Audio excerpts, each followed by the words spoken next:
ఈ మాటే నేను గంగ నోటి మీదుగా విందల్చాను. అడుగుతాన్ని ఏం చేయాలనుకుంటుందో.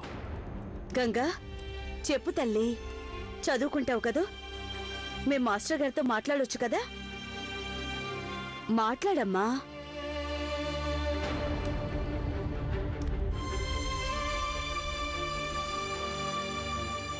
నోరు విప్పకూడదని ఒట్టు పెట్టుకున్నట్టుంది. ఇక నేను మాత్రం నెత్తి నోరు ఎందుకు బాదుకోవాలి? వదిలే, నేనేమీ విందల్చుకోలేదు, చెప్పదలుచుకోలేదు.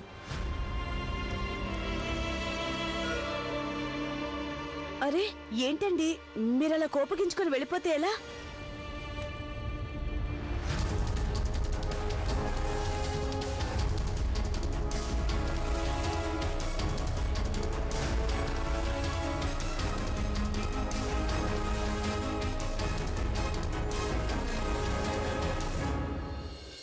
నిన్న మీరు కోపడిన పద్ధతికి పిల్ల చాలా భయపడిపోయినట్టుంది.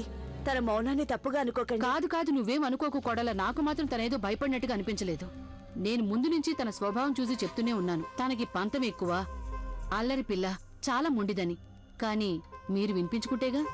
అయినా ఇంత చిన్న వయసులోనే అంత పంతమా? ఏదో కొంచెం కోపడినందుకే ఇలా అలిగి ముఖం ముడుచుకుని కూర్చుంటుందా?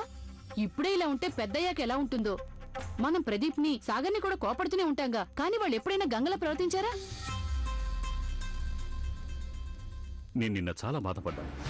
నిన్నటి సంగతి మర్చిపోయి గంగని ఎప్పుడు కోపడకూడదనుకున్నాను. ప్రేమతో చెప్పే ప్రయత్నం చేద్దామనుకున్నాను.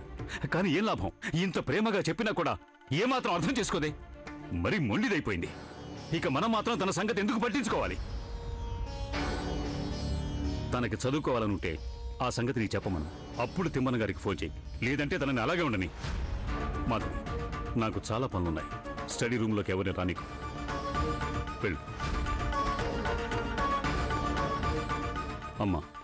అలాగే అలాగే, పద కోడలా. తనకి చాలా పనుందనుకుంటా. నడు నడు నడు, పద.